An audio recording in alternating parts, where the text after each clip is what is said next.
但係我好希望你哋啲客多到咧，開始會唔記得。究竟我呢一日我唔知你哋而家一日見幾多個 first interview、fact finding 嘅 interview 啦。咁我以前咧就一日見，你當我3個啦，其實有陣時唔止嘅。坐過嚟。坐。Hello。咁因為我攞 referral 嘅技巧都高嘅，當年即係又攞 referral 又係要教一堂啦，當然即係點樣去攞 referral。咁我以前攞 referrals 嘅技巧都好嘅，咁我都可以有好多足夠嘅 interview 俾我去見 new faces 嘅，即係見一個面咁。咁我如果咁樣見法，一日見3個，10日見30個，我都仲記得。但係我2個月、3個月之後咧，我見到100個人咁樣計，但係到我第4個月開始，我就開始要一路要 follow 翻啲舊客啊，或者 closing 啊，或者係點樣噶嘛？啲客未必會個個都係見人哋第一次，第2次 closing interview 就俾你 close 頂到，跟住第3次你去派單，咁你對佢更加熟悉咁樣噶嘛，係嘛？咁啊 close 咗個 case 咁就搞掂咁一個咁啊梗係簡單啦。咁但係就算係咁嘅 case， 我下年要去同佢做 review。攞 referral 啫嘛，我話俾你聽，我最本事點解會越做越輕鬆多年就係、你有個 hand service， 跟住我第2年就開始去做 service， 跟住又攞 referrals， 咁佢喂1年之後你仲做我咁好嘅，即係你我成年睇到你有做嘅嘢，即係我陣間再同你分享我啲 marketing 嘅嘢啦。咁佢會俾一紮 referrals 我見噶嘛。咁但係我去同佢 review 嘅時候，突然間唔記得咗，我第一次同佢講過咩陌生人一樣由頭飛翻過啊 Karen 你其實同邊個住㗎？你邊度讀書啊？出嚟做咗幾多年啊？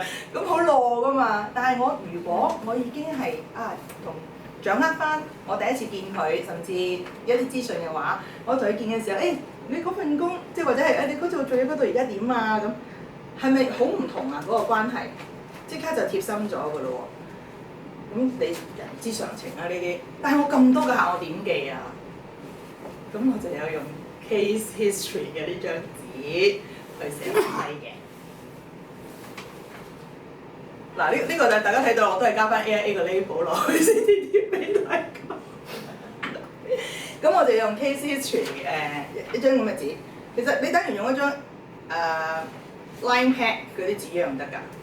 咁我嚟做咩咧？我係咪應該嗰啲我用過嗰啲？不過要抄咯，都好難抄嘅，十幾年前啊嘛。啲 case history 我到而家都有寫低嘅，不過用咗唔同嘅方法寫啫。但係我覺得呢啲都係好簡單好嘅方法，即係我會寫低我係邊個介紹佢俾我識。咁如果係 natural 嘅，我咪話係 natural market 咯，係咪啊？咁咪 NM 咁咪得啦 natural market。咁如果係 referrals 嘅咧，我一定要寫呢個係 Karen 介紹俾我嘅，定係 Jacqueline 介紹俾我，定 Jenny 介紹俾我嘅。咁係Jenny 嘅大學同學，咁我都會寫低埋嘅。係Sam 個表弟，咁我都會寫低埋嘅喎。咁跟住咧，我問過佢嘅嘢，有啲未必喺呢張紙度寫得晒㗎嘛。呢張紙就我嚟俾佢睇到就夠專業，咁佢會肯現場填俾我啫。另外 case history 呢張紙咧，我就係同你哋一樣啦。我係返 office 或者係嗰晚，總之2日之內要寫低。如果問我都係會揾佢，因為我係要好專注咁樣去見嗰個人客45分鐘，傾過嘅嘢我全部會寫翻低。即係我當然係講重點嗰啲啦，即係佢關心嘅嘢，佢自己而家有啲咩 planning 啊，屋企有邊個係要佢財務上照顧啦。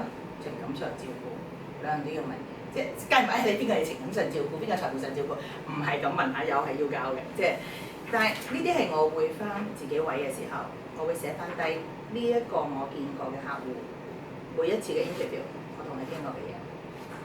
新入行嘅時候唔好分大細客，都係當然我而家係有分別嘅，即係我照顧唔同客戶嗰個心嗰個程度係有唔同分別。但係我入行嘅時候，我呢個係全部寫低。第一次見佢，跟住就寫埋低入 next interview 係幾時 ，next appointment 係幾時。咁我咪睇到呢個客，咦？我有冇約到下一次？即係有冇開到 case 啊？我第一次見完面，我係咪要叫做你哋第一次見客之後，會唔會順手開埋 case 嘅？開唔開到 case 㗎？通常有冇人教㗎？即係有啲開到，有啲開唔到咁。開到咁我梗係約咗佢話啊呢個阿 Jo 會按你嘅需要咧，就盡量同你諗好啲，即係尤其是新入嚟啦。我話甚至我會再同我經理嗰個傾一傾你嘅 case。我話我設計完之後話點點唔知，總之又係一個 training 嚟嘅 case by case 啊。即係如果佢係高端過你好多嘅，咁你就可能要借力啦。如果同學嗰啲都係Karen，我見完你之後得明白晒。咁我翻去幫你設計完個 proposal 之後咧，下個禮拜3定4晏晝你會方便啲，我哋再見。我已經係俾 option 佢啦，唔係見唔見面，得唔得？係3定4下晝你邊日得閒？我已經係俾 selection 佢焗佢要一個咁樣啦，就唔係話下個禮拜不如我哋下個禮拜見多一次好唔好啊咁，唔會咁問嘅。聽得出得個分別啊嘛。咁星期3定星期4我哋見下晝都係呢個時間，邊日 OK 啲啊？星期3，咁好啊，星期3 4點。都係沙北呢度咯。咁我就傾咗啦。咁我就翻去公司嘅時候，我就會寫翻低下一次見就星期3。呢張紙未完嘅喎，我 keep 好多年嘅喎。咁點解啊？咁我星期3見完佢之後，我再有嘢寫嘅啦嘛，就係 closing 到定係點樣？咁呢張同呢張我啊，呢會俾你㗎啦。頭先佢哋知啊，我啊。呢一張同呢一啲，我係會擺喺同一個 client file 度嘅。咁每一次我見阿 Karen 啦，之前咧我都要攞翻出嚟夾夾。係喎，有個妹仲讀緊大學喎。得嘅。咁我就問：你妹畢業未啊？咁係咪又好親切唔同啊？但如果我見一日見咁多嘅客，我3個月見100個 new faces， 咁我鬼記得係你個妹定你個妹定你細佬咩？都記得嘅，以前就而家。叫我問翻10幾年前嗰啲，我都冇，我都係要睇翻嘅。咁我好期望你哋係記唔到咯。咩點解記唔到啊？多到記唔到啊嘛，同埋可以做得長到記唔到啊嘛，係咪啊？即係喺度長遠做，咁咪會多到記唔到。哇！耐到唔記得晒咁多咁。咁呢個就係我見客嘅時候嘅 first interview 嘅入行版工具啦。